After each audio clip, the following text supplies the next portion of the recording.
part 10 of the Schumacher CAT 3000 rebuild series, and we finished up with the upper deck last time, so it looks like this time around we're going to do the front tower, and then probably also the rear tower with the turnbuckles.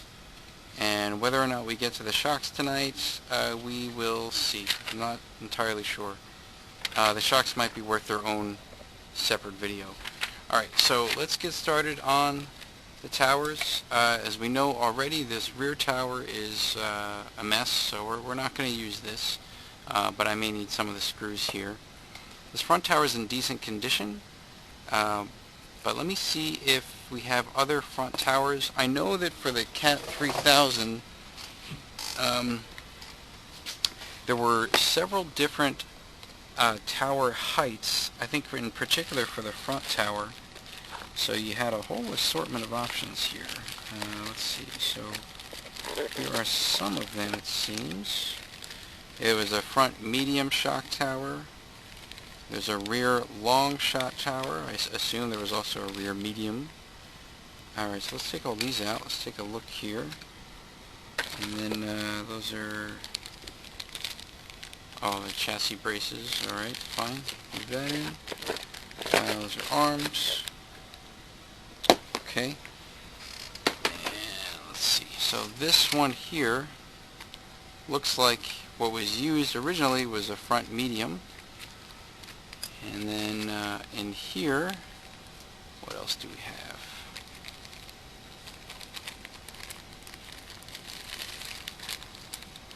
We have another tower that is front medium. So which one is in better shape? Oh, I see. So this one has, maybe a little hard to see with the lighting, but there's a fracture here, right along here on this tower. So I guess previous owner must have gotten into a pretty bad crash, maybe flipped it a couple times. Alright, so that one we put aside. It looks like they have, I see. So you can tell the carbon weave is a little bit different in its color for each of these. Right, this one's a bit more yellowed, maybe just because of sun exposure, I don't know. But that's also a medium tower. Whatever the hell that is. Oh, I see. So this is probably from when they were cutting down the rear tower, right? And so they probably did a few different cuts to have extra spares. Alright, fine. How tragic though. So how much material did he actually cut off? He literally just took it and cut it in half and then made these two holes here to shorten the tower by that much. That's all he did. What a waste. Alright, so we have two towers that look pretty fresh, and it's the same. No, the weave is a little different. Same shade though. So yeah, maybe it's just sun exposure. These look pretty healthy though. Alright, so we got those. This one, which isn't bad, but it's a little dirty. And you know what? Let me check. Why did I put that other box back? I should have kept this box out here. Let's check this other CAT 3000 box, see if we have any other towers. So you know what I'm going to do? Just going to put it right here. Alright. We'll put these aside. Let's see. A lot of bags. All kinds of hub carriers and things. Oh, I do see some towers in here. Actually several. Alright, let me take those out. Quite a few actually. What else we got? Arms. Okay, so we have those towers. Are there any other towers in these other bags? These look like... oop. Wow. We got a lot of towers. Okay, that's good though. As we have choices. These are all wheels. This is, I'm going to guess, non-tower stuff. Yeah, it's like some shock stuff, some diff stuff, other things. Okay, so what do we have here? Wow. Spoiled for choice. I'll gladly take that. So we have, this is a rear long and a front medium, right? Okay. So we have a few of those. What else do we have? This is just says front shock mount U2270V, which is probably a short mount, I'm guessing. Let's see. Let's line these up. Nope, that just... Okay, interesting. Oh, so they just changed the name. This is the same part number. Here it says carbon fiber, front medium shock mount CAT 3000, front shock mount CAT 3000. So they just changed the naming convention, but it's still a medium mount. 2270V, 2270V. Alright, 371W. So it's really medium, front, and long rear. Wow, we got a whole bunch of rears. That's insane. Okay. Really? Wait a minute. That doesn't look so long. Check this out. Hey. Very different. So, these are both U2271W. Carbon fiber rear long shock mount CAT 3000. But as you can see, very different. This one has 2 rows of shock mounting holes and 5 inner camber link holes here. This one has 1 row of 3 holes, so 3 here, 5 here, and only has 4 camber link mounting holes there. Same exact part, and they just changed at some point. I don't know which way they went, either from here to here or here to here. But that's kind of interesting. So we seem to have more of these. Oh yeah, we got plenty of these. Alright, that's actually kind of neat. Well, maybe not neat, but certainly interesting.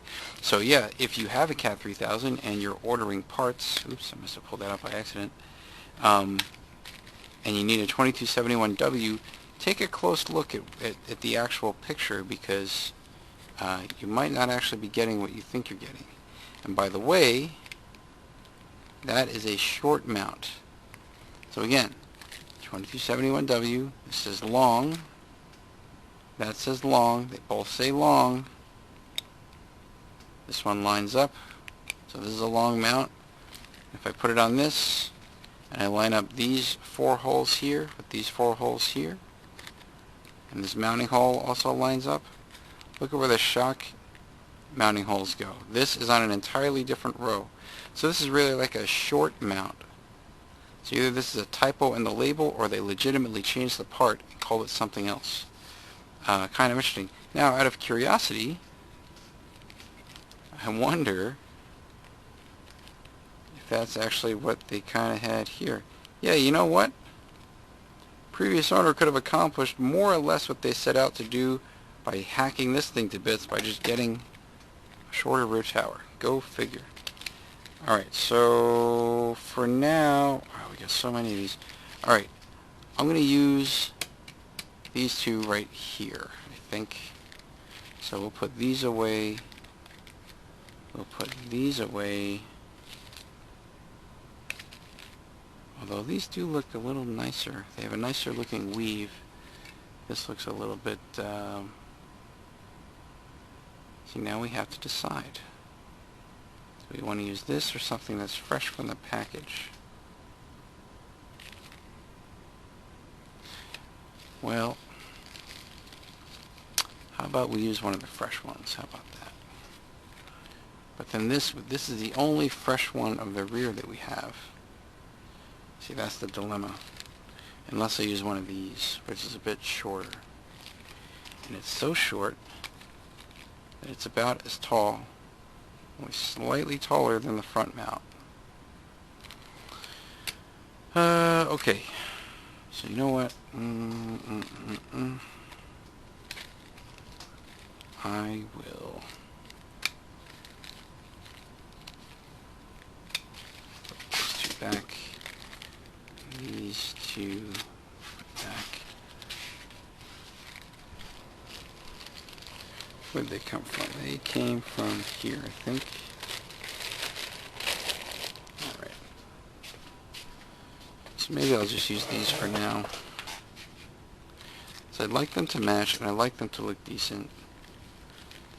But because I only have one left of these, I mean, I know it's kind of an OCD thing, but if I only have one part left in a brand new package, and I don't need to use it, I'd rather keep that in the package if possible. Where did that clip go? Oh boy, here we go. Now we gotta find a clip.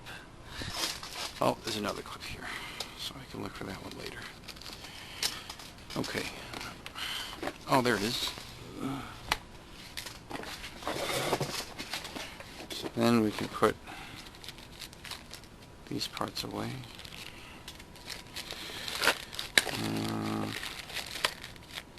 What's this? Yeah, okay. Put these underneath. So at some point I'm going to have to sort through all those parts and put them in here somehow, or I don't know, figure something out. Oops. Forgot about these.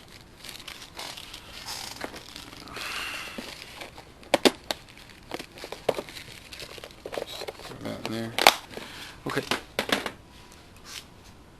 So we'll start with the front tower because that's what this asks us to do. So all we're going to do here is just take these ball studs out and these screws out and just put it on something new. So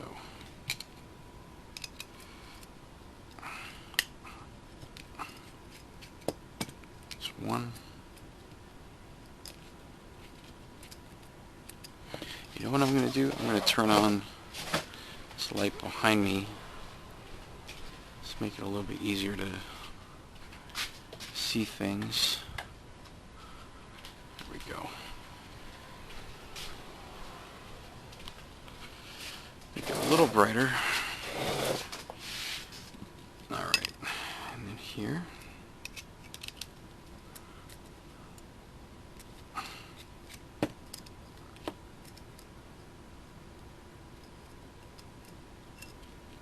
Okay. So now we're going to transfer that to this guy. And what's the nominal hole? The inside lower hole. Okay, that's what they want you to use for the standard setup. So that's going to be low camber gain, high roll center. So that's what you would use on, let's say, well,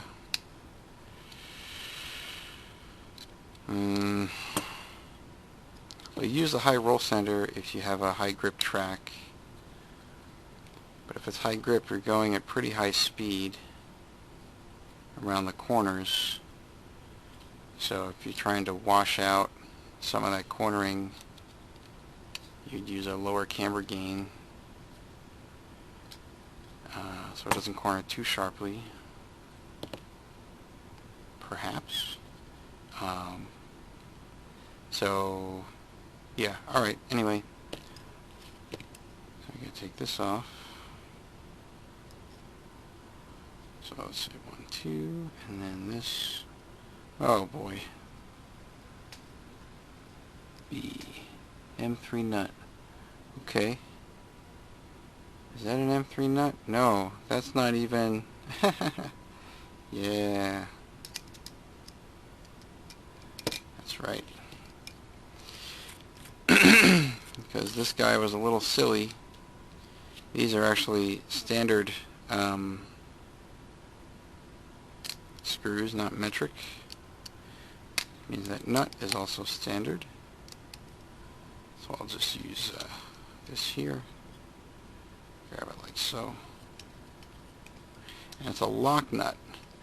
Normally you wouldn't use a lock nut like this up against the tower because it just makes it that much harder and more of a pain to undo it all. Wow, so exhilarating. Alright, let's see.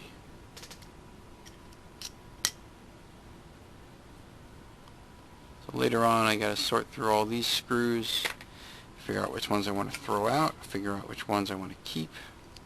Like these standard screws, obviously I would put these in my bin of assorted standard screws, so I can use them on my RC10s and RC10Ts if I need, oops, extra screws for that. We got a few, I'd say, yeah, maybe one or two RC10 builds that I like to do. Basically just, you know, when you do a build from one collection of parts, you got extra parts lying around, so I have like a few extra chassis. I think I have one extra stealth gearbox that I could throw into something, so yeah, not sure if it'll be a truck or a buggy, but one thing I'm thinking is I have like, I bought an RC10 T2 a while back, and it came with an extra T2 chassis and nose plate, so I was thinking I could take that and make a buggy with it, so it'd be like a B1.5. People have done that kind of a build before, so it'd be kind of neat to do something like that. These are these bushings even Schumacher bushings? It doesn't look like it, no. Alright, so I'm just going to put these in here for now. Right, because these were on low-C shocks. So these are low-C shock bushings. Super. Alright.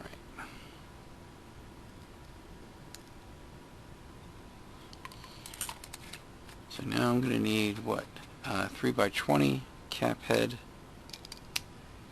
and some M3 nuts. Got plenty of those. Let's see. I got several bags of these. 3x20. Alright. Here we go. 2 of those. And, they would actually have you use a nylon washer between the ball stud and the shock tower, interestingly. Well, the 1.8, yeah, that would reduce how much this threads through. I'm not too picky about that. I think they want you to do that just to protect the tower, so you're not grinding into the tower.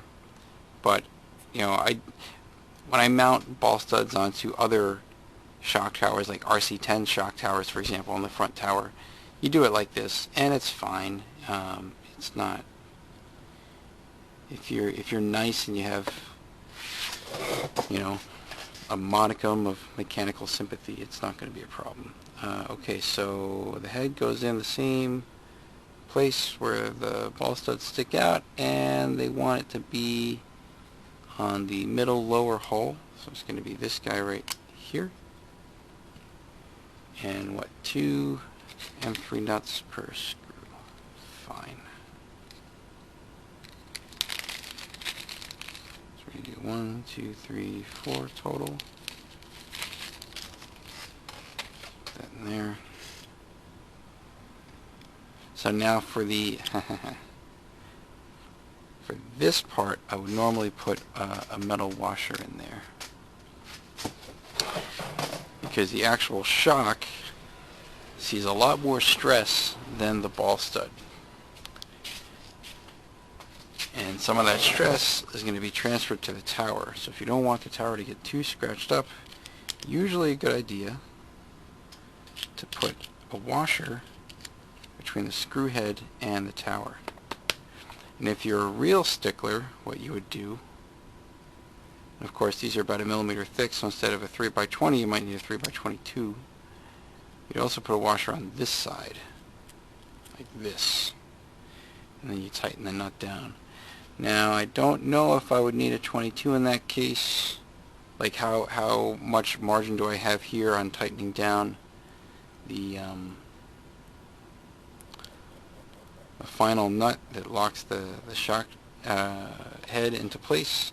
So we're just gonna find out later. Let's see.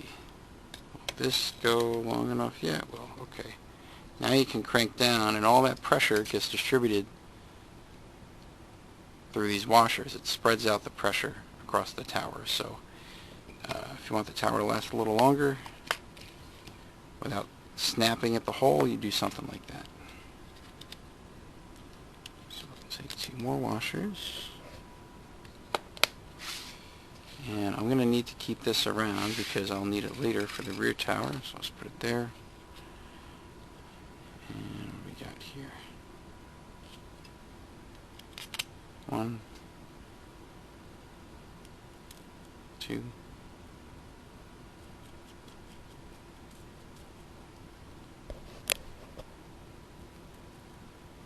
All right.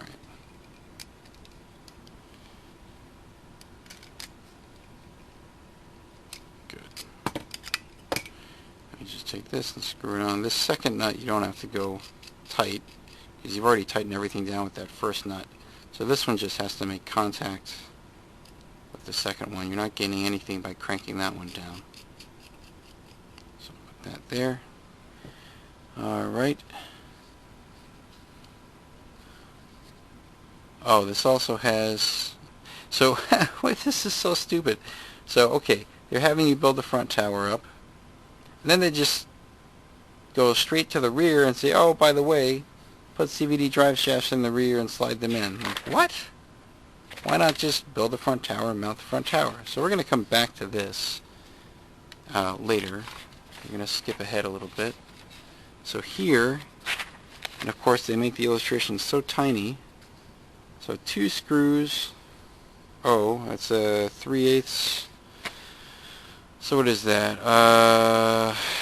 25.4 over 8, so you're 23 times 9. It's like a 9 or 10 millimeter screw. Okay, so we're going to do like a 3x10 flathead, and that's going to go from here into the bulkhead. Alright, and now that the front deck is mounted, we can take these off, because these screw heads would otherwise get in the way of mounting the front tower. Okay. Remember, we just use those as placeholders to hold the bulkhead down so that we can mount the top deck on without these things sliding around all over the place. So was that a 3x10? Alright, do I have any... I have 3x10 flathead there. I'm just curious if I have any in here too. I do have bags of screws in here. Okay. What do we got? 3x8, 3x10. Yeah, plenty. Alright. 1, 2. So it's only 2 screws. Alright. That is a little worrying. So on other cars, you learn these things as you build the car out. So as it turns out, on the CAT 3000, the front tower is held to a bulkhead using only 2 screws. Now you could say that's a weak point, and you could probably counter-argue that there is a fair amount of surface area here that the tower pushes up against, but at the same time it's only 2 screws. Okay. Now on other front towers like the YZ10, the Inferno 10, the Laser, and let's see, let me check the CAT 2000. Is that on the... Oops, sorry. Yeah, I guess that is on the right way. No, it's not. Alright. Yeah, I did it the wrong way. I'm so stupid.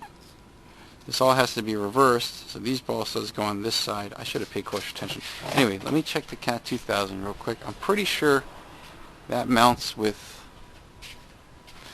See, the CAT 2000, you mount up this way, so there's 2 screws here, and then there's another screw here through the rake plate that holds the tower on. So you could argue it's 3 screws that hold the front tower on the CAT 2000 and the 2000 EC. Right, the Laser has 4 screws, Inferno 10 4 screws, Other four-wheel buggies. What do we got? A YZ10. Four screws and two nuts, I guess you could say. So that's like 6 screws effectively. The Works models, you have 2. So you have to go all the way back to the YZ10 Works or a 870C, where you only have 2 screws holding a tower against the bulkhead. So yeah. Anyway, that's kind of a minor point, but it can be a weak point, potentially, maybe. Alright, that means I gotta, what a pain. Now I gotta redo all of this. I am such an idiot.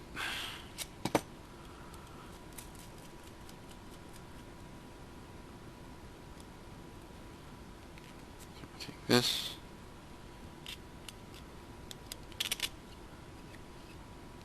Alright.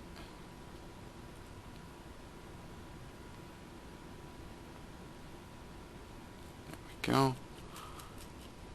That's 1. Oops, I need the 2.5, don't I? Yep. So that's here, right? Yes.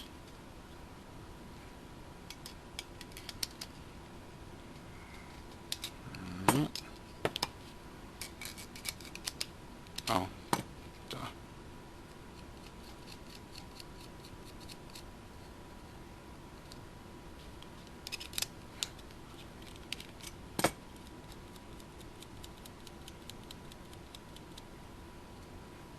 Okay. It's always easier to take something apart than put it together.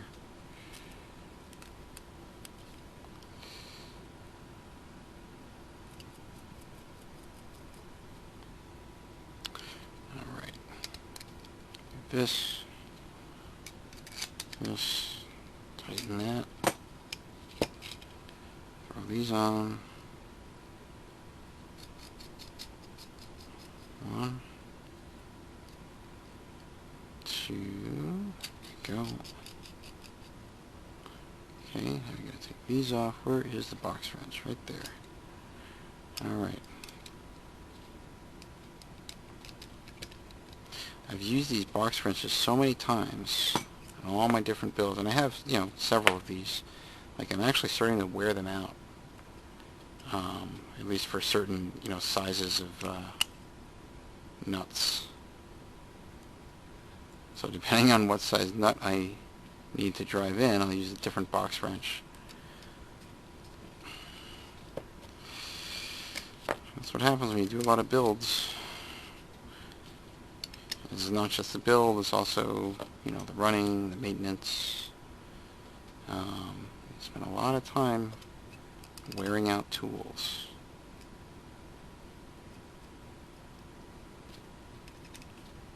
Alright, here we go, finally. This is ready. It's going to go in like this. Boop. Go back to the 2.0. That's the 2mm. Yep. Okay. So this is going to go in here. Like so. And this one, same.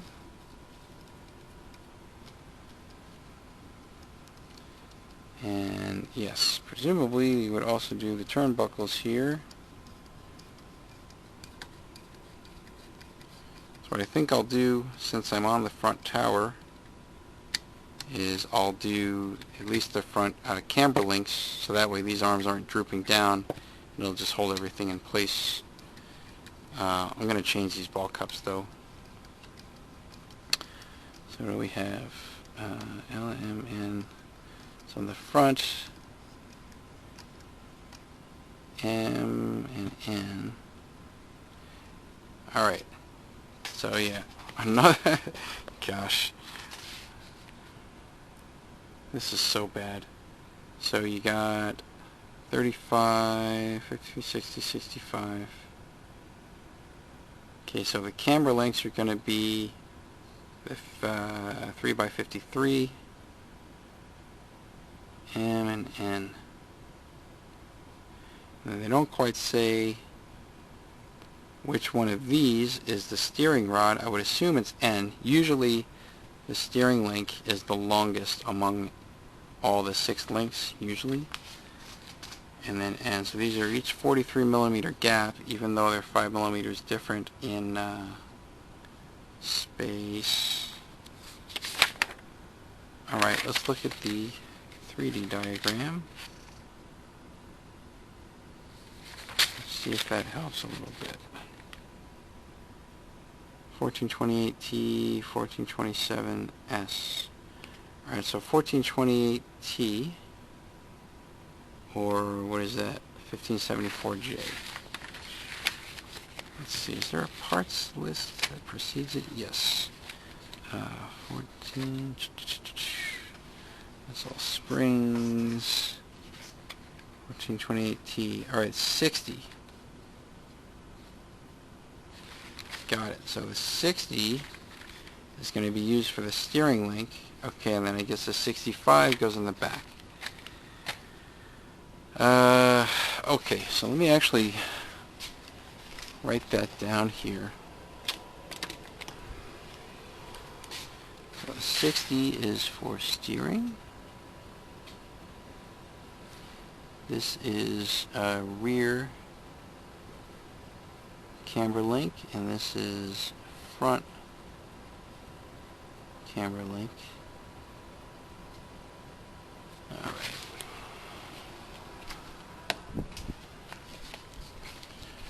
So now, alright, I gotta get my little wrench for this. I'm gonna take this guy. We're gonna take all of these apart and replace the ball cups, because these just look ugly. As much as I love RPM ball cups, I only like them either in neon yellow or, well, actually I'd say neon yellow is my favorite color, but I can take them in any color really. Alright.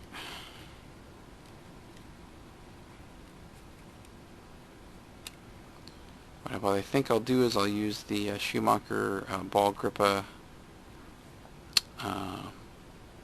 ball cups in this case, because I believe there are plenty of those in these one of those boxes. I remember seeing them. So it's just, God damn it.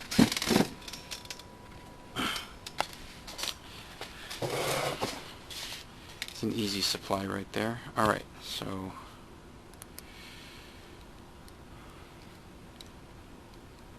don't know exactly which ones are the longest or the shortest, so I just got to take them all apart, basically. Oops, no, this is going to go this way.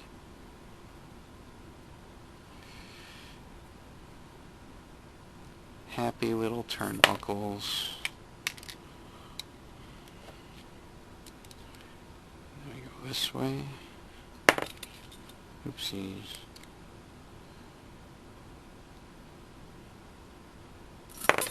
Alright, and same here. Let's see, this way. These Lunsford wrenches are nice because they're compact, but as you can see, you know, for sometimes they're a little bit of a, they slide off the turnbuckle easy. If you want to do something quick like this, where you're sort of rotating turnbuckle to take out all these ball cups, not a perfect tool for that job.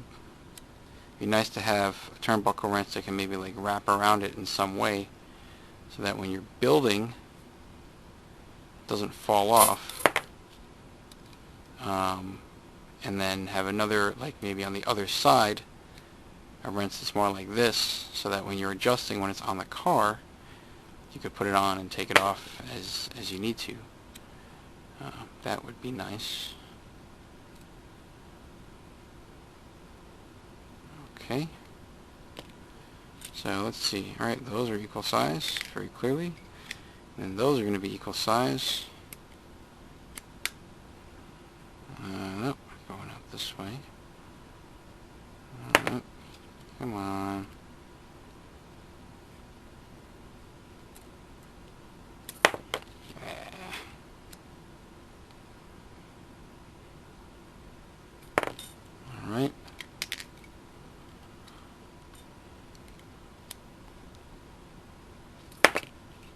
almost there. See, those already have the correct, so to speak, ball cups on them. Ow! Ooh, that hurts. That hurts. Yeah, it's a little bruise. But these are a little scratched up. Alright, let's see how many... Man, that hurts. How many of these ball cups do we have? A whole bunch of them. Alright. 2, 4, 6, 8. So that's, let's say, for the front. And a whole bunch. Wow, we got quite a lot of them, actually. Okay. Let me see if we have... Okay, so these are just the ball cups. An 8-pack there. And just see how many we have in, like, open bags that are fresh. Again, just to make things a little simpler for ourselves. If I don't have to open up a new package, I'd rather not.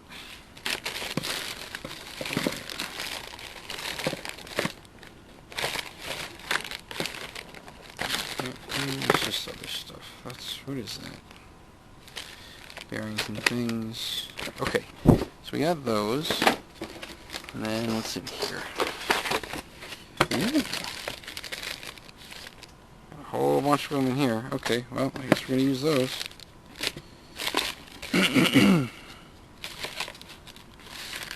No, several ones. Really? Yeah. Okay.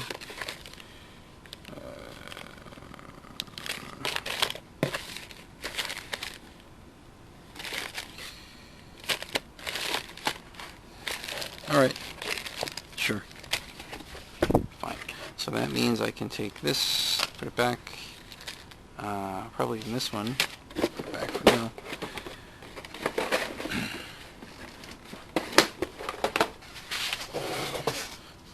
Okay.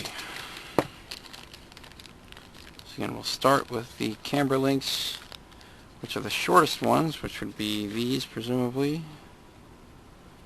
The front camber links. Yeah, those are the shortest ones. Now, are they actually 53 millimeter? Well, we'll see.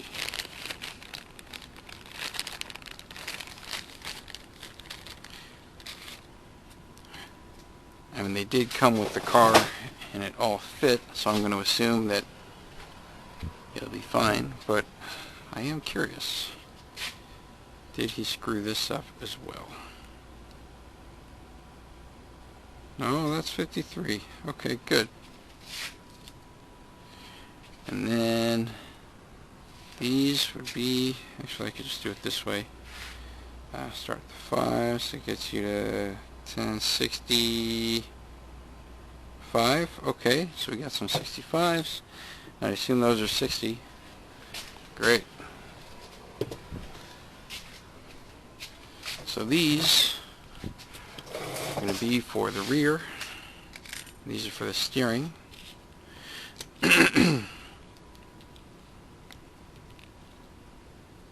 Those came off nice and easy. Alright.